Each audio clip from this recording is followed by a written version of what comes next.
Ser podcast. Soy Esther Sánchez. Soy David Botello y esto es La Historia en Ruta.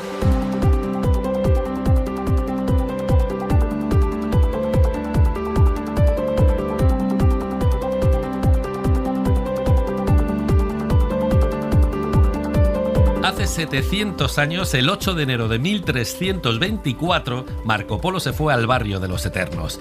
Marco Polo es uno de los viajeros más famosos de la historia, el protagonista de una de las mayores aventuras de la Edad Media.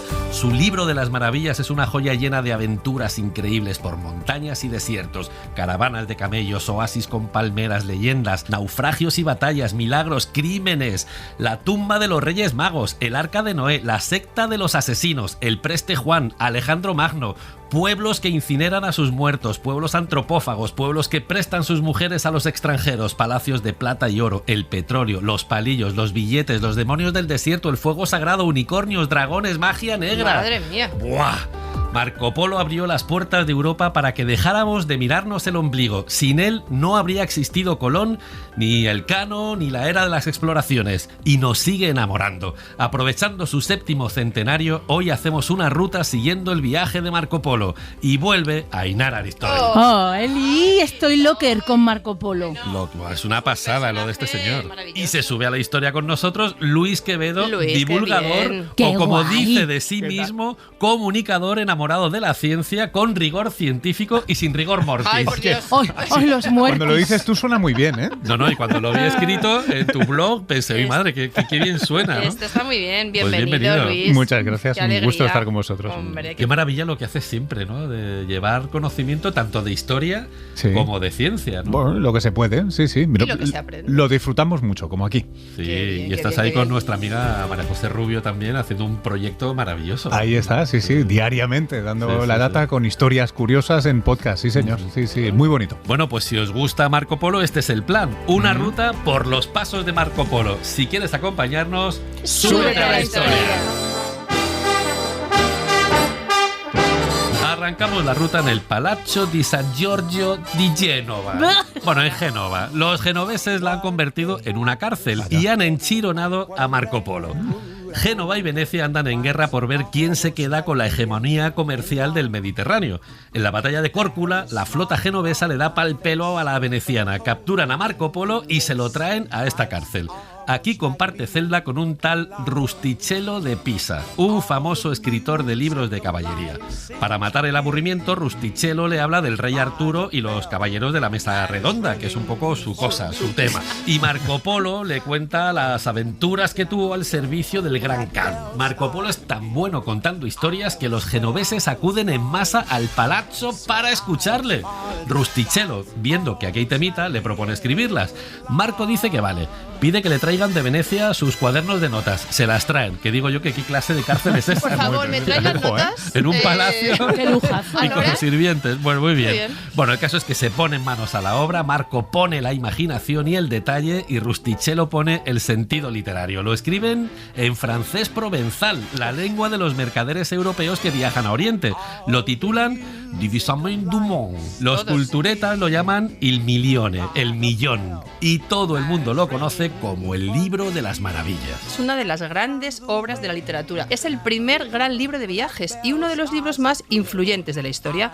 La primera guía trutamundos de la ruta de la seda y del lejano oriente. Marco Polo da la primera visión completa y respetuosa del mundo chino. Da a conocer un mundo exuberante, lleno de riquezas, maravillas y, oye, costumbres rarísimas. Sí, ¿Para qué son vamos a muy raras. engañarnos? Pero desata la pasión por conocer el mundo. Nos deja un texto épico, vibrante, lleno de historias y lo peta. El libro va de mano en mano, en copias manuscritas, oficiales y piratas. Mucho pirata. Muy pirata y mucho pirata.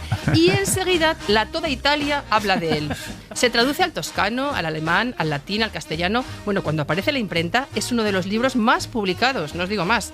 La Biblioteca Colombina de Sevilla conserva un ejemplar con notas en los márgenes y de puño y letra de Colón. De Colón, ¿Cómo os ahí quedáis? con las noticas ahí. De Colón, qué maravilla, ¿eh? Pero, perdonadme, pero como diría mi madre, siempre hay una serpiente en el paraíso. Y convencer no Qué gran convence a frase. todo el mundo. Ah, no. No, es que hay tanto tema y hay algo de envidia seguro que había. Seguro. El caso es que unos dicen dicen que si exagera demasiado. Anda. Otros que si es directamente un farsante. Y hay quien llega a hablar de fraude. ¿Qué Fraude. dices? Sí. Dicen que Marco Polo, que se dedicó a recopilar lo que escuchaba por ahí, Ay. lo que le contaban, lo que leía, Pero si es que- que leía algo. Ay, Luis. Poco menos que lo pusieron como el pequeño Nicolás de los exploradores medievales. Poca broma. Poca ¿Y por broma. qué? Pues porque este libro de las maravillas, que es verdad que tiene titulazo para vender, por ejemplo, no menciona la Gran Muralla China, que esto de primero de turismo chino, ¿no? Ah. Pero claro, entonces resulta que no era tan grande. Claro. Que tampoco menciona la escritura china, pero claro, es que estaba él en la época mongola. Pero Ya. bueno, tampoco menciona, ya puestos a hacer la lista, ni la acupuntura, ni la imprenta, ni el taoísmo, ni a Confucio, ni el té. Eso es raro. Esto es fuerte. Sí. Se basan en que no hay fuentes chinas que mencionen directamente a los polos. Ah. 3 occidentales que se codearon con Kublai Khan y ni siquiera los archivos de Jiangsu, donde se supone que Marco Polo estuvo de gobernador. O sea que no aparece Vale. ninguna fuente china, ¿no? Esto es raro. Es una historia de parte. Sí. Bueno, Como en el término medio está la virtud, lo más probable es que sí que estuviera en China. Es bastante probable que se tirara al pisto diciendo que fue con Pillogi de Kublai. Somos Ahí no. superamigos. Gobernador de Jiangsu como que igual tampoco. Tampoco. Podía ser un poquito fantasma. Pero también es probable que ocupara algún cargo de funcionario, que eso sí le permitió viajar por los lugares que describe. O sea que algo de verdad Algo hay, claro. Sea como sea, lo cierto es que Marco Polo ha cambiado el mundo. eso Eso sí, es verdad. eso sí. En la historia en ruta nos venimos a Venecia. Desde hace varias generaciones los Polo forman parte de los mercaderes que están haciendo grande el imperio mercantil veneciano. Su casa, pegadita al canal, detrás del puente de Rialto, podría haber sido testigo de la grandeza de la familia, pero se incendió 200 años después de que aquí viviera Marco Polo. Qué mala suerte. Mal. Lo demolieron enseguida y en el solar se construyeron varios edificios. Uno es el Teatro Malibran, uno de los más importantes de Venecia. Otro es el Hotel-Restaurante Malibran. Si te pasas por aquí puedes ver una ópera o tomarte una pizza en el mismo lugar donde vivió Marco Polo. Fíjate. Que ya solo por eso mola, ¿no? Maravilla. Oye. La primera aventura china de los Polo la inician, un poco aquí sin querer, los hermanos Maffeo y Nicola. Es más feo. Maffeo salen para Oriente en viaje de negocios, business. Maffeo es soltero, a lo mejor es guapo. Y Nicola deja en Venecia a su señora con un bebé, me parece a mí que bueno. Los hermanos Polo pasan 5 años en Constantinopla hasta que se cansan y se van a Crimea, a orillas del Mar Negro, a ver a su hermano Marco el Viejo, que tiene allí una factoría. Maffeo y Nicola intentan abrir una ruta comercial con Rusia, tiran hacia el norte, se instalan en Sarai, a orillas del Volga. Cuando empiezan a ver negocio, los hermanos, estalla la guerra, qué mal momento y qué mala suerte. Los Polos salen por patas. Como los caminos hacia el Mediterráneo están cortados, ponen rumbo a Bujará, uno de los centros culturales de la Ruta de la Seda. Bujará es la ciudad más hermosa de Persia. Ah. Están tan a gustito allí que se quedan durante 3 años, tan ricamente. Tan ricamente. Un buen día van los Polo y conocen a un embajador mongol que se dirige a Pekín, a la corte de un tal Kublai Khan, que resulta que es emperador de China y encima nieto del mítico Genghis Khan.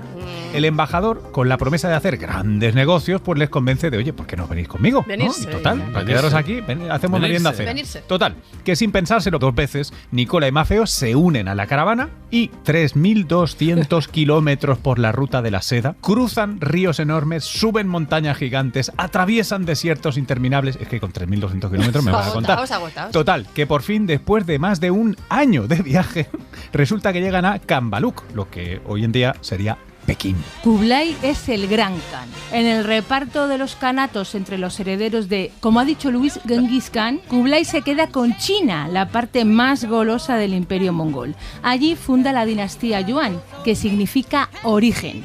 Una de sus primeras decisiones, marcharse de Mongolia y construir en China una nueva capital, que hoy se llama Pekín. Todavía, ¿eh? Como el pato, ¿eh?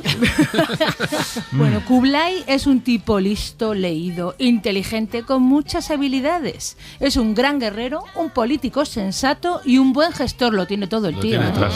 Apoya el saber, las artes y las ciencias. Maravilloso. Apuesta por el intercambio cultural y comercial con el resto del mundo. Se lo pone fácil a los mercaderes extranjeros. Reabre las rutas comerciales fluviales con el Mediterráneo, reconstruye los caminos, construye posadas cada 25 kilómetros, porque es la distancia que un camello cargado puede cubrir en un día. Lo pensado lo tenía, Está qué todo maravilla. Fíjate. Bueno, levanta hospitales a lo largo de la ruta y refuerza la seguridad. Es más seguro viajar por el Imperio Mongol que por Europa. Se dice que una doncella con una pepita de oro puede recorrer cualquier ruta sin que nadie la moleste. Bueno, la doncella igual, Eso seguro, decían. súper Sí, seguro. sí, sí, sí. Bueno, Le sale tan bien que así, a lo tonto. A lo tonto, el Imperio Mongol garantiza un puente económico-cultural entre Asia y Europa y pone en marcha la llamada Pax Mongolica. Francis Bacon, el científico, decía que la imprenta, la pólvora y la brújula fueron los 3 inventos que cambiaron el mundo. Los 3 eran chinos y los 3 llegaron a Europa a través de las rutas protegidas por los mongoles. Sin la Pax Mongolica nunca habría florecido el Renacimiento. Cuando los Polo llevan un año en Pekín, Kublai les dice que quiere cristianizar el imperio mongol. Les pide que vayan a ver al Papa Clemente IV, que le pidan 100 sabios que les enseñen a los mongoles el cristianismo y las ciencias occidentales. Y a la vuelta que pasen por Jerusalén y ya que pasan, pues que se traigan un poquito de aceite de la lámpara del Santo Sepulcro. Un mandado. Lo que viene siendo el Santo Óleo. Para protegerles durante el viaje les entrega una tablilla de oro que es un salvoconducto que les asegura protección imperial y obliga al que vea la tablilla a que les dé todo lo que necesiten durante el viaje: caballos, escoltas, comida, lo que sea. Es como una pulserita de barra libre por todo el imperio mongol. Nicola y Mafeo tardan más de 3 años en hacer el camino de vuelta y cuando llegan a Venecia las cosas han cambiado mucho. Por un lado, Clemente IV está totalmente muerto matado. Adiós. Mal asunto, ya no le pueden pedir lo que iban a pedirle. Y por otra, Nicola se ha quedado viudo y el bebé que dejó al marcharse ahora tiene 15 años. Ostras. Este adolescente ha pasado a la historia como Marco Polo. para que Toma veas, ya. Marco Polo. Mientras los polos se ponen al día y esperan que se resuelva lo del Papa, pues nosotros, si os parece, nos vamos a Córcula. Córcula es una maravilla, es una isla en la costa dálmata del Adriático que hoy pertenece a Croacia. Bueno, ¿qué os voy a contar? Una joyita, con verdes paisajes, playas cristalinas, callejuelas con sabor medieval. El casco antiguo es uno de los mejor conservados del mundo, una maravilla. Y es tan pintona que los folletos turísticos la llaman Pequeña Dubrovnik. Si os diera o diese por buscar los orígenes de la familia Polo, pues tendríais que venir sí o sí a Córcula, porque de ahí es de donde era el abuelo Polo. Vamos a ponernos en clave generación, ¿no? Bueno, Sí. pues en Córcula los Polo tenían casa, tierras, hasta una pequeñita industria naviera. Eran de De posibles. los posibles, polos. dinerito. Mal no les iba. Desde allí, desde Córcula, ellos controlaban sus negocios. Es tanta la huella que se supone que tienen allí que si tú vas a Croacia, los croatas te aseguran que aquí nació Marco Polo. Y para demostrarlo, todavía conservan la casa familiar, convertida hoy en un museo. ¿Que Marco Polo dijo de sí mismo que era noble ciudadano de Venecia? Bueno, oye, no hay problema, pasa no hay nada, problema. lo arreglamos. Nada, los croatas tienen respuesta para todo. Tienen claro que en aquellos tiempos Córcula es que formaba parte de la República Veneciana. Claro. Tema resuelto, ¿vale? Tema resuelto. Ahí ¿verdad? está.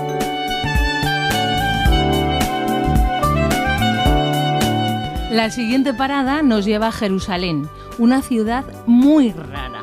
No es un cruce de caminos, no está en la costa, no tiene cerca ningún río navegable, no pasa ninguna ruta comercial importante. Sin embargo, hace 3000 años, el rey David conquistó Jerusalén y la convirtió en capital de su reino. Un buen día, los turcos avanzaron hacia el sur, tomaron Siria y Palestina y entraron en Jerusalén. Lo arrasaron todo. El emperador bizantino pidió protección al Papa Urbano II. El Papa organizó un concilio, dio un discurso enfervorizado, rezó por la liberación de los santos lugares y terminó gritando una frase del Evangelio de Mateo: «Toma tu cruz y sígueme». Toma ya. Aquí ya se lía la mundial. Ya, el follón. Los cristianos acaban de inventarse las cruzadas. Ay, madre. Hubo muchas cruzadas. En una de ellas, los cruzados tomaron Jerusalén y pasaron a cuchillo a todos los musulmanes, incluso a los que se acogieron a sagrado en la catedral. Y ya que estaban, mataron a todos los judíos que pillaron. Y dieron matarile también a todos los cristianos de la ciudad que habían ido a echar una mano a los cruzados. Escabechina Por esta, estar allí. ¿eh? Cuando llegan los Polo, el Islam controla Jerusalén desde hace 30 años. Durante la conquista musulmana, los turcos asesinaron a todos los sacerdotes, profanaron las tumbas de todos los reyes de Jerusalén y quemaron todas las iglesias. Como veis, Jerusalén saca lo peor de cada cual. Aquí se han cometido más matanzas que en ninguna otra ciudad del mundo. Las tres religiones la consideran sagrada, pero se comportan como asesinos sin escrúpulos. Los santos lugares han sido testigos de la intolerancia, del fanatismo y de la barbarie. Anda, que ya les vale. Verdad, ¿eh? El amo y señor de Jerusalén en este momento en el que los Polo llegan aquí es un sultán mameluco que se llama Baibars. Es un antiguo esclavo tan feo que su amo lo devolvió porque no podía ni mirarle a la cara. Baibars es el personaje más poderoso, más temido y más odiado del Próximo Oriente. Es el único que ha conseguido derrotar a los mongoles y los ha mandado al otro lado del Éufrates, de ahí no pasan. Y ahora poco a poco Baibars está expulsando de Palestina a todos los cristianos. Es un mal momento, así que los Polo se dan mucha prisa con la misión. En el barrio cristiano de Jerusalén, cerca del Bazar, se alza la iglesia del Santo Sepulcro, que es el sitio más sagrado de la cristiandad. El lugar donde, según la tradición, estuvo la tumba de Cristo. La iglesia está tan escondida en el laberinto de calles de la ciudad vieja que si no te fijas mucho, oye, que igual te la pasas. Y una vez dentro, bajas los escalones, la única iluminación que hay son unas lámparas de aceite. Poneos en situación, ¿eh? Los Polos se encuentran en el Santo Sepulcro dejado de la mano de Dios, pero consiguen el santo óleo. Es una mezcla de bálsamo de aceite de oliva que se lleva usando desde tiempo inmemorial para ungir a sacerdotes, a los profetas y a los reyes. Es probable que Kublai lo quiera para ungirse también él. Los óleos a mi persona, dice. Nosotros también nos hacemos con un frasquito del santo óleo para llevarlos a China y salimos por patas, no vaya a ser que nos pille Baibars. En la historia en ruta llegamos a Acre, una ciudad milenaria a orillas del Mediterráneo que hoy pertenece a Israel. Escenario de miles de guerras, invasiones y ocupaciones, ya estaba amurallada en el siglo XIX a.C., cuando aparece mencionada en los textos sagrados egipcios. En Acre, Hércules encontró el aca, una hierba que cura las heridas. En Acre, Alejandro Magno estableció una ceca que funcionó durante 600 años. Ricardo Corazón de León la saqueó durante las cruzadas. Vaya historia tiene esta ciudad. Y espera, que ahora faltan los Polo, porque A ver, cuando ellos vamos. paran en Acre, este es en aquel momento el último reducto cristiano en Tierra Santa tras la caída de Jerusalén.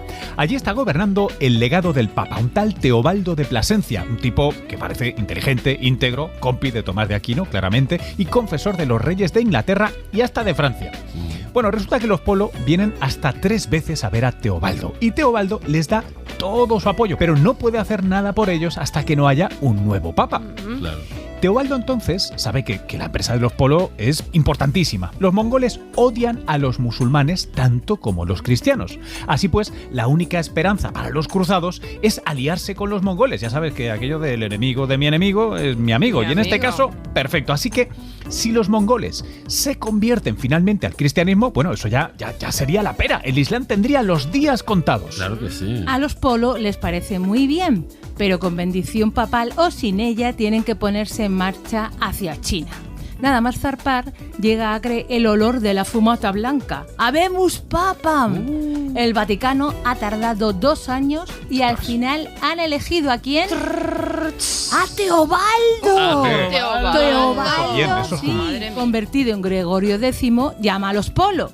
Les da cartas y regalos a tutiplén para Kublai. Y en vez de darles los 100 sabios que ha pedido, le mandan a 2 dominicos. Un poquito la 100 rebaja. sabios no toma, 2 dominicos. Bueno, algo es algo. Sí. Ahora ya sí, los Polos zarpan hacia el puerto de Ayas.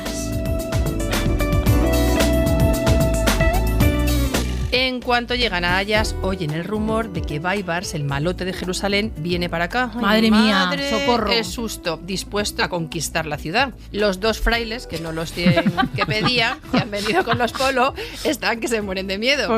Pasan tanto que dicen, ¡ay, quita, quita! Y se vuelven a Acre. Hasta aquí su aportación al viaje. Pobre gente. Los Polos se quedan solos. Se lo piensan un poquito, dicen, Nai Mai, pero siguen con la misión. Oye, ellos son mercaderes y saben que si todo sale bien, oye, pues de esta se forran, porque en tiempos de los Polo, Ayas es el puerto más importante del Mediterráneo. Los mercaderes de todo el Mediterráneo vienen aquí a vender sus cositas y a comprar Todas las especias, todos los paños de seda y oro y las demás mercancías valiosas. el puerto de Ayas. Es el origen y el destino de la ruta de la seda. La ruta de la seda. que es esa red de caminos comerciales que unía al Imperio Romano con China.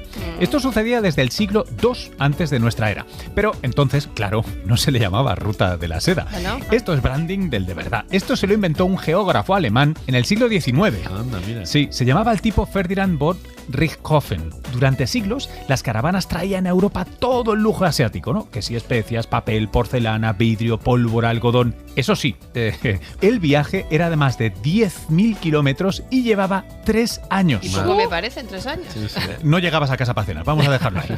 Esos 10.000 kilómetros no solo vieron pasar porcelanas y sedas, también tecnología, religiones, artes, costumbres, lenguas, ideas. Así hasta el siglo XIV, cuando los Ming derrocan a la dinastía Yuan y entonces prohíben a los occidentales entrar en China.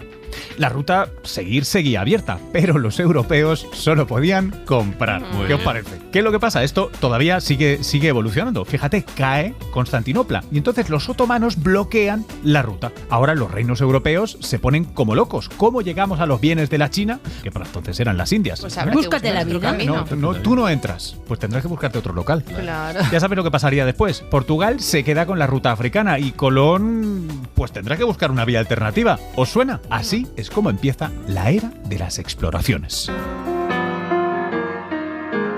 Los Polo cruzan la Capadocia, flipan con los castillos de los armenios, que dicen inspiran los castillos de los templarios. Fíjate, ¿eh? Cruzan el Éufrates, el río del jardín del Edén. Se dan cuenta de que todos los turcos llevan bigote. Anda. Por lo que se ve, es una vieja tradición de tiempos de los arenes. Como los eunucos que vigilaban a las mujeres eran imberbes, dejarse bigote es una prueba de masculinidad.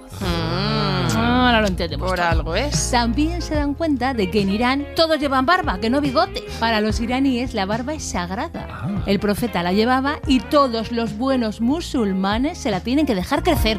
Todos con barba. Claro.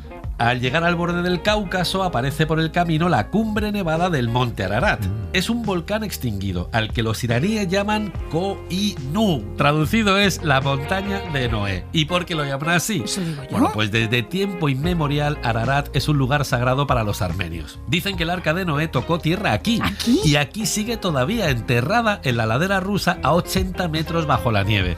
Aunque los armenios creen que Dios ha prohibido que los hombres la encuentren, una catedral armenia venera un trozo de madera del arca que un monje bizantino encontró en el Madre Ararat. mía, esto, Nada menos. madre mía. 100 años antes de que Marco Polo pasara por aquí, Benjamín de Tudela, un rabino de Navarra, maravilloso, con un Me personaje encanta esta Tudela. este historia. señor contó que los musulmanes encontraron el arca y con la madera construyeron una mezquita. Así que podemos seguir en busca del arca perdida, pero La el arca otra. perdida era el arca de la alianza y este es el arca de Ah. Noé. Esta. Ay, ay, ay, ay. Bueno, el caso es que Igual va a que ser muy difícil. todo de encontrar De arcas. el arca, arca. va de arca.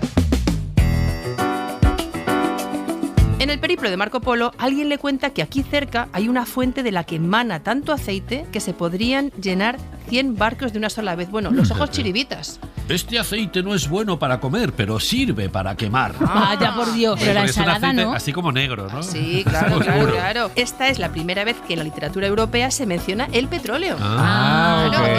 el petróleo. Vale. Avanzando, llegamos a Sabé o Saba. Nada que ver con la mítica reina que enamoró a Salomón, No, ¿eh? No Saba. nos hagamos La reina. lío. Bueno, cuenta Marco Polo que uno de los 3 reyes magos era de aquí. No me digas. Que sí, y los otros 2 de la zona. También. Cuenta que salieron de aquí, caminito de Belén. Caminito de Belén. Y que volvieron aquí. Y cuenta que los 3 están aquí enterrados.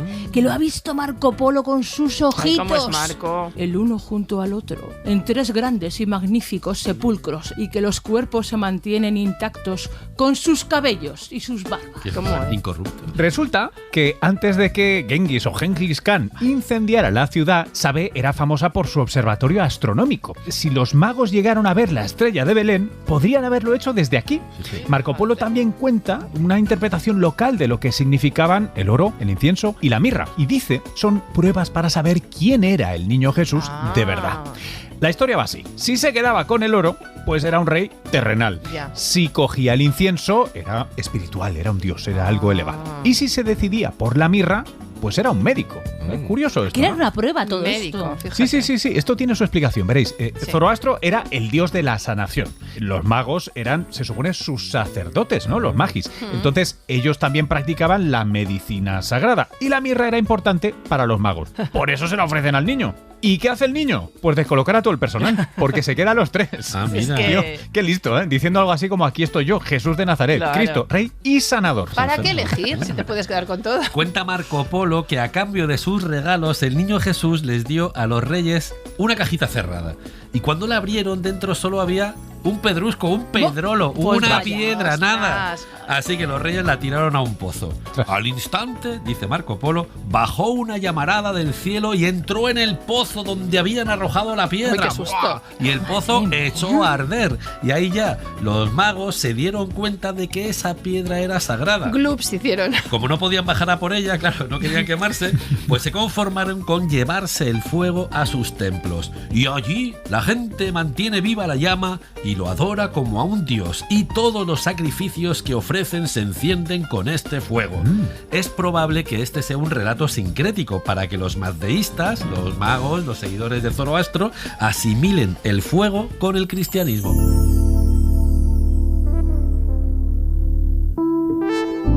La ruta de los Polo pasa por Isfahan, la ciudad más bella del mundo, dice. Es la antigua capital del Imperio Persa, la imagen de Irán por excelencia y el principal destino turístico. Es uno de los principales centros arquitectónicos del mundo islámico, con sus palacios, sus mezquitas y sus jardines rebosantes de flores y fuentes. La Plaza Mayor está rodeada de auténticas obras maestras del arte persa, que es patrimonio de la humanidad. Yaz, nuestra siguiente parada, no aparece en la lista de imprescindibles de los que vienen a Irán, pero tiene mucho encanto. Es la ciudad más antigua de Irán que sigue habitada. Está en el cruce de varias rutas de caravanas en el desierto iraní. Lo que nos trae hasta aquí es que tiene la comunidad mazdeísta más importante de Irán. Los seguidores de Zoroastro practican desde hace más de 5.000 años la religión monoteísta más antigua del mundo y tienen aquí uno de los lugares más sorprendentes de la ruta, el Templo del Fuego. Fíjate que hablábamos antes del fuego de los mazdeístas. Ahí con está. Los Reyes Magos. Es que para ellos, para los mazdeístas, el fuego es un intermediario entre el hombre y Ahura Mazda, que no es un deportivo japonés, es como se llama su dios. No adoran al fuego, como decía Marco Polo hace un rato. El fuego les ayuda a entrar en contacto con esa divinidad. Por eso, en el centro del salón principal del templo, protegida por una vitrina de cristal, en una enorme urna de bronce hay siempre una llama sagrada que lleva encendida más de 1500 años. ¿Pero la misma? Milenio y 1500. medio sin apagar el fuego. En serio, desde el año 470. Tú imagínate que se entera Greta Thunberg de esto. Fíjate. Oh. En las afueras de Yaz, en el desierto, sobre la cima de una montaña, hay 2 torres del silencio. Durante siglos, los mazdeístas colocaban a sus muertis en lo alto de estas torres y dejaban que el clima seco, el sol y las aves carroñeras, a las que llamaban tumbas vivientes, se ocuparan de ellos. Hay una rama antropológica que dice que de ahí viene la idea de los ángeles. Son las almas aladas que se llevan los buitres cuando carroñean a los muertos. Qué bonito. Aunque sus creencias no han cambiado, las autoridades musulmanes de Irán les obligan a enterrar a sus muertos en el cementerio debajo de las torres ahora mismo. Así que el zoroastrismo está dividido. Los que quieren mantener sus ritos de toda la vida con estas torres y los que se han pasado a la modernidad y dicen que sí, que hay que seguir con los cementerios. Yo quiero que sigan con sus tradiciones. Dejándolos ahí Vale, expuestos, vale, ¿verdad? expuesto. Pero por eso hay 2 ramas del Pero tiene del que fuego. ganar la que yo digo.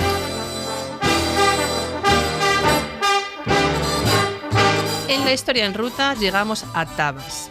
Aquí Marco Polo oyó hablar del Viejo de la Montaña. Es la alusión europea más antigua a la secta de los asesinos. Miedito. Bueno, el Viejo era un príncipe muy malvado que vivía aislado en un valle entre 2 de las cumbres más altas de Persia. En su castillo construyó el jardín más soberbio que jamás se vio. Era igual que el paraíso de Mahoma, con palacios dorados, fuentes de vino, leche, miel y agua clara y sus doncellas. Esto, Que no falte. Doncellas que no faltan. esto otra que no época. falte. Muchas doncellas. A lo loco. A tope de doncellas. En el jardín vivían las mujeres más hermosas del mundo, magníficamente adornadas de seda y oro, o sea que lo tenían todo. Se pasaban la vida cantando y tocando todos los instrumentos. O sea, ¿se podía ser más mona y más perfecta? No. Y estaban bien instruidas en hacer a los hombres todas las caricias, las delicias y los placeres imaginables. Eran a tope de power. Vamos. A tope de power. En el jardín no entraba nadie. Vaya, por Dios. A salvo aquellos a quienes el viejo quería convertir en sus asesinos. Quedaos con esto, ¿eh? Ostras, es que el viejo tenía intenciones. Mucha doncella, A mucho ver, vino, mucha ¿qué fuente de miel. quería? ¿Qué pasa? Que les daba a sus soldados una droga líquida que posiblemente fuera un tipo de hachís. Fíjate, cuando estaban dormidos, los metía en el jardín y al despertar pensaban que estaban en el paraíso. Claro, no da crédito. Cuando el viejo quería cometer un crimen, elegía a un grupo de jóvenes, los volvía a drogar, los sacaba fuera del jardín y al despertar los muchachos decían que harían lo que fuera por volver a aquel paraíso. Entonces el viejo les recordaba que el Corán promete el paraíso a quien muere por la fe. Luego les contaba el trabajito y oye, nunca le faltaron voluntarios. No me ¿Te parece? extraña. Después de vivir ahí con esas Madre mujeres mía. que te daban todo lo que pedían. Claro, estos chavales entonces iban sin miedo y cumplían. Los que escapaban volvían al castillo. Los que morían, oye, que sabían que iban a disfrutar del paraíso y todas estas cosas. Fíjate. A los soldados del viejo se les llamaba hashashin, que viene de la palabra hachís. Y en cristiano, hashashin nos ha dado la palabra asesino. Y de este modo, decía Marco Polo, ningún hombre escapaba a la muerte cuando el viejo de la montaña así lo quería.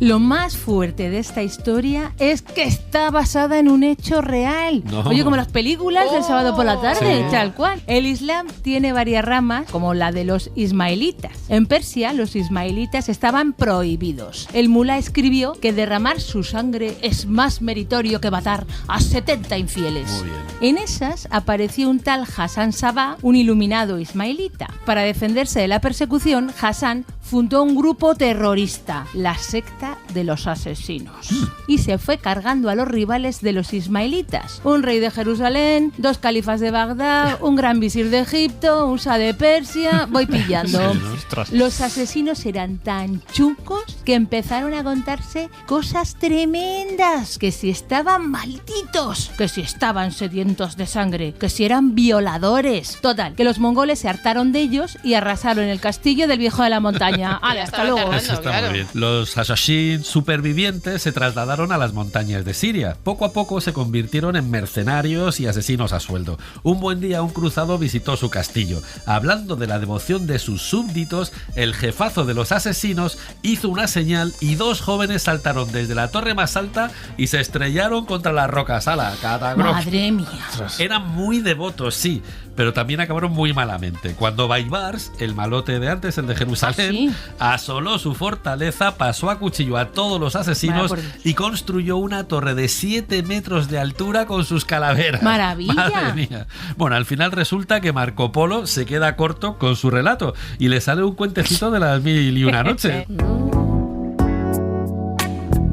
Ahora en la historia en ruta salimos de Irán, cruzamos Afganistán por el lecho seco de un río que atraviesa el desierto, acariciando la frontera norte, y nos plantamos ante el macizo de Karakorum, enorme, silencioso, abrupto, monstruoso, eternamente nevado. Está cuajado de glaciares, de precipicios, de ríos helados. Son las montañas de la desolación, dicen. Geología en estado puro. La ruta de la seda atravesaba los típicos senderos de película, estrechísimos, pegados a las paredes verticales de las montañas, a cientos de metros por encima de los ríos. Las carreteras que circulan hoy por aquí siguen el mismo trazado y Madre da mía. miedito, paniquito, Pues, diría yo. pánico. Y así llegamos a Gilgit, en Pakistán, donde el Karakorum se besa con el Himalaya y se acaricia con el Hindu Kush sobre el cauce del río Indo. Toma ya. En ningún otro lugar del mundo hay tanta montaña concentrada, tanto valle profundo como aquí. En 100 kilómetros a la redonda, desde Gilgit, encontramos 32 montañas de más de 5.500 metros de altura. 32. Así, nada. 8 de ellas de más de 7.500 y una, el K2, es la segunda montaña más alta del mundo. O sea, es todo imponente, ¿eh? Por eso Gilgit es uno de los principales puntos de partida para hacer una expedición a las montañas.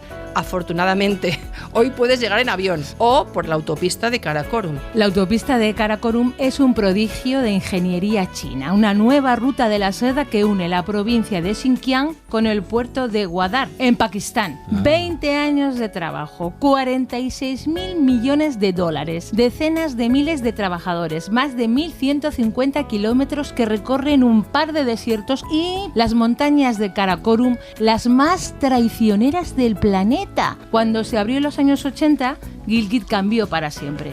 empezaron a llegar turistas. Entró el comercio occidental, los granjeros empezaron a ganar dinerito y, pues claro, Gilgit ya nunca volvió a ser lo mismo. La gentrificación de Gilgit. Oh. Desde allí llegamos al valle de Hunza, uno de los lugares más sanos del planeta, donde vive la gente más longeva del mundo, ¿eh? Muchos científicos se han preguntado por qué narices los Hunzakus viven más que nadie.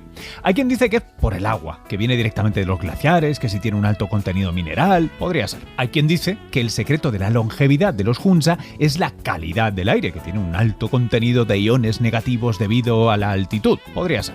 Hay quien dice que es por la vida activa a la que te obliga a vivir en las montañas, todo el día subiendo y bajando escaleras, pero en serio, el corazón y los pulmones a tope. Esto ya suena mejor. Hay también quien dice que tal vez tenga que ver con la alimentación. Fijaos que durante el verano se llevan al ganado a pastar a la zona más alta de las montañas. Allí las ordeñan, allí hacen el queso y la mantequilla. Y durante este tiempo no tienen carne. Viven de un montón diferente de vegetales y frutas que cultivan. Esto suena mucho a dieta mediterránea, ¿eh? pero al fresco. Y en invierno se comen la carne de cabra y de oveja, que ahí sí les da las calorías que necesitan para combatir el frío. Oye, no suena mal. Hay quien dice que tal vez es porque viven sin estrés. Esto es. Esto va a ser. Esto Mira, son autosuficientes. No conocen sequía ni inundación. Están aislados, no conocen las enfermedades, o al menos no muchas de ellas. Tampoco les han invadido nunca. Imagínate las narices para entrar en aquella orografía. En verano, eso sí, curran duro, pero esto es bueno para la salud. En invierno, oye, pues se relajan, disfrutan de la vida en comunidad. Los mayores ayudan a los jóvenes a resolver sus problemas.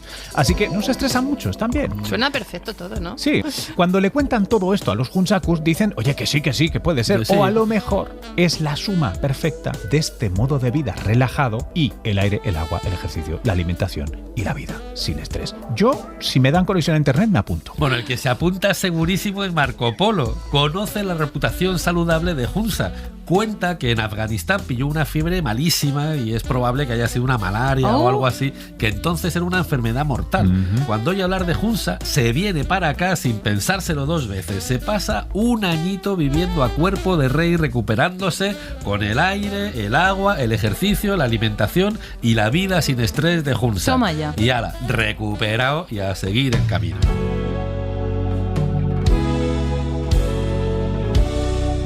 Nosotros por fin entramos en China, en la provincia de Xinjiang, y paramos en la primera ciudad, que se llama Tashkurgan. Los mongoles llaman a la región Sarikol, la cima de la montaña. Aquí la temperatura media puede alcanzar los 40 grados bajo cero. Tashkurgan está a la misma latitud que Sevilla, pero a 3.600 metros de altitud. O sea, no veas la rasca que hace en Tashkurgan. Aquí viven los tayikos, que son los chinos más raros del mundo. Morenitos, encuerpados y con la nariz afilada. ¿Pero qué chinos son estos? Como son musulmanes, Marco Polo los llama sarracenos. Son tan distintos del resto de China y están tan aislados del resto del mundo, entre un desierto y las montañas Karakorum, que llevan siglos reclamando la independencia. Oye, pero nada. Tienen sus razones, ¿eh? Mira, Tashkurgan en túrquico significa ciudad de piedra. Y se llama así por un castillo en ruinas que hay a las afueras. Es un lugar perfecto para ver si viene alguien con malas intenciones y defenderte. Así, durante siglos, el Imperio ruso, el mongol y el inglés han intentado quitarle a China este territorio sin demasiada fortuna. Es fundamental para controlar, entre otras cosas, la entrada de tropas y mercaderes que vienen de Occidente. Y por eso todo el mundo quiere este territorio. Y China no va a permitir que se la quite nadie. Hombre. Cuando llegan a China, Marco Polo ve por primera vez a la gente comiendo con palillos. Al volver de su viaje, cuando Marco Polo organizaba un sarao, ponía palillos, como él había visto, los ponía en la mesa. Ahí en Venecia. En ¿no? Venecia, claro. Sí. Pero los venecianos no eran capaces de usarlos. Tiene su aquel, claro. ¿Qué hicieron? Empezaron a sacar punta a los palillos. Si no los podemos manejar, pinchamos la comida sacándoles punta. Oye. Y vieron que era mucho más fácil comer así. Claro. Así apareció el tenedor. Enseguida se puso de moda en Italia. Cuando Catalina de Medici, que era italiana, se casó con el rey de Francia, se llevó el tenedor a París. Y voilà, toda Europa comenzó a comer con cubiertos. Al otro lado de Tashkurgan nos espera Kashgar, la entrada del desierto. Tiene el récord mundial de ser la ciudad que está más lejos del mar. O sea, no hay una ciudad más lejos del mar en todo el planeta. Marco Polo dice que tienen hermosos jardines y viñedos y bellos vergeles y cultivan mucho algodón. Ya no queda nada de todo este esplendor medieval. No. La ciudad está mucho más expuesta que Tashkurgán y los 4 imperios que se la disputan la han arrasado una y otra vez a lo largo de la historia. Aquí viven los uigures, otra minoría étnica, otros que practican el Islam, otros indepes. Para que los musulmanes de Kashgar no se olviden que son chinos, el gobierno comunista levantó en la avenida principal una estatua gigantesca de Mao Zedong. Y aquí sigue. Es una de las pocas que quedan en China y una de las más grandes, pero aquí sigue para recordarles quiénes son. Desde Kashgar nos enfrentamos a los 2.400 kilómetros del desierto Taklamakan, el desierto blanco. Oye, sin dunas, sin una mata de hierba, sin nada que interrumpa el horizonte. Plano, hipnótico y eterno. Su nombre en túrquico significa si vas, no volverás. No me extraña. O sea, buen rollo no da. No. Pero oye, es bonito.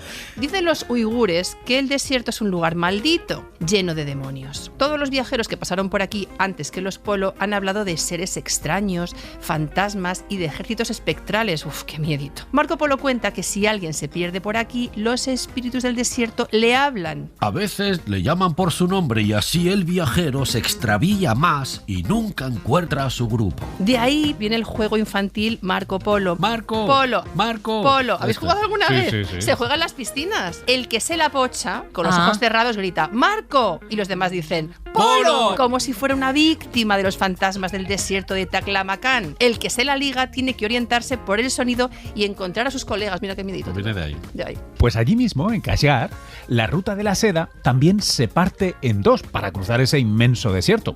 La nueva ruta rodea Taklamakan por el norte, a la sombra de las montañas de Karakorum. La ruta de toda la vida iba por el sur y seguía el camino de los oasis.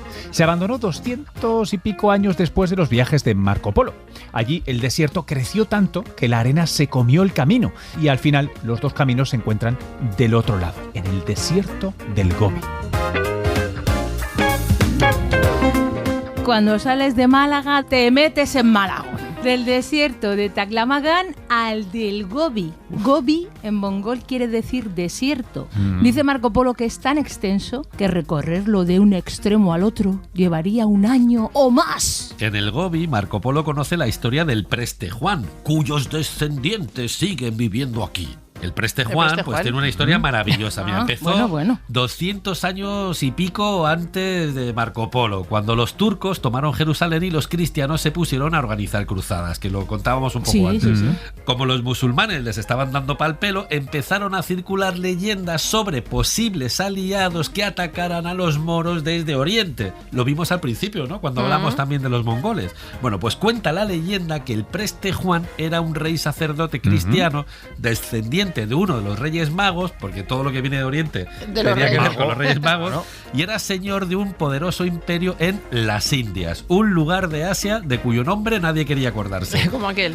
El Preste Juan era enemigo de los sarracenos y también él quería reconquistar Tierra Santa, así que los reyes y los papas intentaron encontrarlo para establecer alianzas con él. Eugenio III, el papa, escribió a los armenios preguntándoles por el Preste Juan. Nunca le contestaron. Inocencio IV mandó a China al franciscano Giovanni Carpini a ver qué sacaba del Preste Juan. En este contexto, Luis IX de Francia mandó a un tal Guillermo de Rysbroek para negociar una alianza con los mongoles. Era lo mismo que estaban intentando los Polo. Y más tarde, Enrique III el Doliente, rey de Castilla, mandará a Ruy González de Clavijo para que negocie con el gran Tamerlán. No hace falta decir que todas estas embajadas acabaron fracasando. Cuenta Marco Polo que los tártaros pagaban un tributo a un señor al que llamaban Khan. En la Europa medieval, los tártaros eran los mongoles. Y fue este el Preste Juan del cual hablan todos en el gran imperio. Hay quien dice que Juan es una deformación de Huan Khan, el gran señor de los tártaros, aunque nosotros digamos Khan, Gengis Khan, Kublai Khan, Aga Khan, en realidad deberíamos decir Han. Claro que también hay quien dice que no cuela porque el nombre del Preste Juan nos ha llegado desde el latín, Ioannes, o sea que no. O sea que igual sí, igual. Igual, no se sabe muy bien. Pero Igual bueno, no se sabe. Juan o Wang o Kang, O Joanes, un buen día empieza a intentar meter a los tártaros en vereda y pues se le rebotan, se le cabrean. Cuenta Marco Polo que se fueron hacia el desierto de Tramontana, donde el Preste Juan no podía alcanzarles. Allí se declararon en rebelión y dejaron de pagar sus alcabalas. Y allí pusieron de rey a un tal Genghis Khan, hombre de gran valor, de buen sentido y valiente como el que más. Genghis o Gengis consiguió reunir a todos los mongoles y fue a la conquista de otras partes del reino. Y así a lo tonto, el tal Gengis Khan se montó el imperio más grande del mundo. Según Marco Polo, Genghis Khan mandó una embajada al preste Juan para pedirle la mano de su hija. Vamos con el salseo. A ver. Y el preste Juan se partió la caja. ¿Cómo tiene la poca vergüenza de pedir la mano de mi hija? Antes que María, mi hija, que dársela por esposa. Cuando los emisarios le llevaron el recao, Genghis Khan se cabreó muchísimo, como una mona. Juró que el preste Juan se tragaría sus palabras. Se montó el mayor ejército visto hasta el momento y se fue para allá. Se vieron las caras en la gran llanura de Tangut, en el desierto de Gobi. Fue la batalla más grande y encarnizada que jamás vio el género humano, dice Marco Polo. ¿Quién venció? Genghis Khan. Dio matarile al preste Juan, se quedó con todos sus reinos y colorit colorado. Antes de entrar en la ciudad de Dunhuang, pasamos por delante de Mingashan, la duna cantora, una montaña enorme de arena que suena, que canta, que silba. Cuenta la leyenda que aquí, junto al lago de la luna creciente, había un templo maravilloso en el que todos los devotos que venían cantaban a coro para adorar a los dioses. Un buen día se montó un sarao tan gordo, tan escandaloso, que el príncipe dragón amarillo se despertó, se cabreó y utilizó su magia para sepultar la zona bajo una enorme duna de arena. Desde entonces, cuando pisas la arena de la duna, los espíritus de los devotos que quedaron aquí enterrados se despiertan y, acompañados de tambores y de gongs, cantan su pena. La ciudad más importante del desierto de Gobi es Dunhuang, un pueblo moderno, turístico, habitado desde hace 3.000 o 4.000 años, nada menos, y que, además de la duna cantora, esta que nos encanta, tiene uno de los lugares más interesantes y desconocidos de la ruta, Mogao-ku, las cuevas de los 1000 Budas, uno de los tesoros culturales más importantes de China. Las cuevas de Mogao se empezaron a cavar durante la época de los 16 reinos, eso era allá por el año 366, y continuaron durante la dinastía Yuan, la de Kublai Khan. Aunque son las cuevas de los 1000 Budas, hay más de 2000 estatuas. La más grande de ellas mide más de 30 metros. Son las cuevas budistas mejor conservadas de China y es el museo más grande del país también.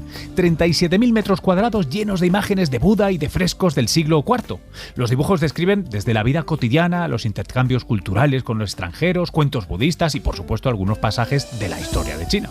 Una de las cuevas es una biblioteca con más de 60.000 documentos, textos sagrados, manuscritos, xilografías y de todos los palos. Política, geografía, historia, música, ciencia, religión, vida cotidiana. Todo. Dicen que Mogao-ku es como la biblioteca de Alejandría, pero en chino. Una mina de oro del conocimiento creada durante más de 1000 años. Las cuevas se abandonan cuando la ruta de la seda perdió fuelle frente a las rutas marítimas. Vaya. Las descubrió un monje budista pues allá por finales del siglo XIX. Se dedicó toda su vida a desencombrar las cuevas y a recuperar su legado. Hasta que unos añitos más tarde, un inglés se enteró de lo que había aquí y, contra todo pronóstico, siendo inglés, no sé por qué se dedicó a saquear, las cuevas. Imposible, un inglés eso nunca. No puede ser. Nada. Se calcula que se llevó 13.000 manuscritos y otras tantas piezas, como un Buda de oro que hoy está en el Museo Británico. Muy bien. Desde entonces, cada inglés que ha pasado por aquí ha incrementado la colección de los museos británicos. Pues por fin, chicos, os comunico que salimos del desierto. Y vamos ahora a meternos en el corredor de Gansu. Llegamos a la China que todos tenemos en la cabeza. Está de campos de arroz, sombreros de paja, campesinos cosechando y de fondo, pues serpenteando la Gran Muralla. Ah, sí. En este tramo, los polos se encuentran con un comité de bienvenida de Kublai, que se ha enterado de que los europeos han vuelto. Oye, y se los lleva directamente a Sanadú, el palacio de verano del Khan. Sanadú, la residencia favorita de Kublai Khan, está fuera de la Gran Muralla, a 280 kilómetros de Pekín. Cuando aprieta el calor, Kublai se viene aquí, mi amplia y noble capital, mi espléndidamente adornada. Me encanta, mi espléndidamente. Suya, ¿no? Solo. Muy espléndidamente, bueno. Marco Polo conoce el palacio en su mejor momento. Dice que es de mármol muy hermoso, que todas sus habitaciones están cubiertas de oro, pintadas con un arte tan exquisito que se contempla con asombro. El palacio duró poco. Cuando los chinos Han acabaron con el dominio mongol, la dinastía Min, nuevos amos de China, lo arrasaron. A finales del 18, Coleridge, el poeta inglés, se puso muy malamente de una disentería. Los médicos le recetaron láudano, el Prozac del momento, un opiáceo que te deja Sí. catacroker, otro asesín también. Sí. Un buen día, mientras leía un libro sobre Asia, el láudano hizo su magia. Verás. Coleridge se quedó colgadísimo y tuvo una visión. Ahí, ¡oh! Al despertar, se puso a escribir. En Sanadú, Kublai Khan mandó que levantaran su cúpula señera, allí donde discurre Alfa el río sagrado por cavernas que nunca han sondeado el hombre, hacia un mar que el sol no alcanza nunca. Sí, hombre, claro. Buah. Claro. Cuando llevaba unos 50 versos ahí flipando, Madre llamaron a la puerta. ¡Qué momento! Se le pasó la cogorza Adiós. y no pudo terminarlo. Pero bueno, lo publicó, lo tituló Kublai Khan y lo petó. Colocó Sanadú en el mapa mitológico de Occidente. Y de ahí a la pista de esquí, ¿eh? A la Todo pista- estaba... Y a Ciudadano Kane. Y a Bueno, Ciudadano Kane. llama a Sanadú ahí A mí la me ha encantado lo de residencia. cuando estaba y llamaron a la puerta. Digo, ¡qué Sí, momento! sí, qué momento. Corte de rollo, por favor. Bueno, pues resulta que casi un siglo más tarde, una expedición botánica británica pasó por aquí. Alguien encontró medio enterrada en el suelo una lápida con dragoncitos y caracteres chinos que hablaban de Kublai Khan. Qué mono. Acababan de descubrir de absoluta chiripa las míticas ruinas de Xanadu. Toma. Y hoy, más de 100 años después de esta expedición, aprovechamos para sacar el frasco de los santos óleos que trajimos desde Jerusalén. Que hemos estado cargando con Ahí está. Se abre despacito, por favor, que no se vaya a volcar Por esto. Ungimos las ruinas con el aceite sagrado y después de más de 15.000 Hoy kilómetros agotados. ¡Ay, hemos llegado a nuestro destino. qué Claro bien! que ¡Ay, sí. ay, ay! Por favor. Claro que Ay, sí. ay, Zapa- qué los bien. zapatos.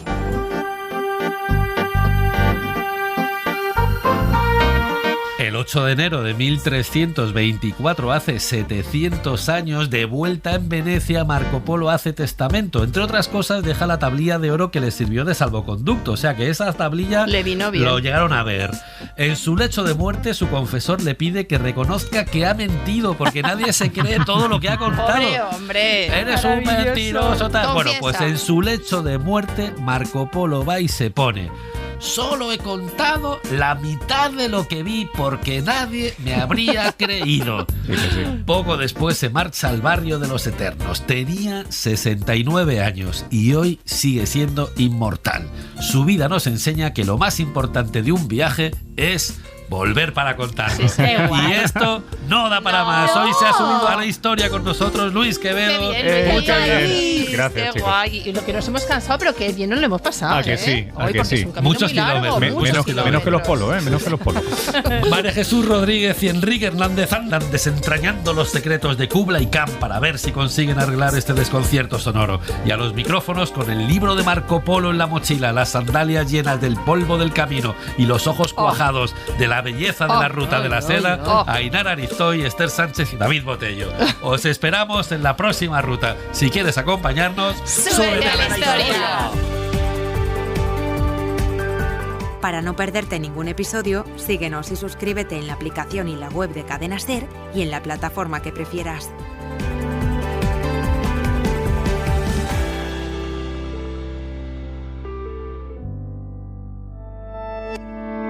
Cadena SER. La radio.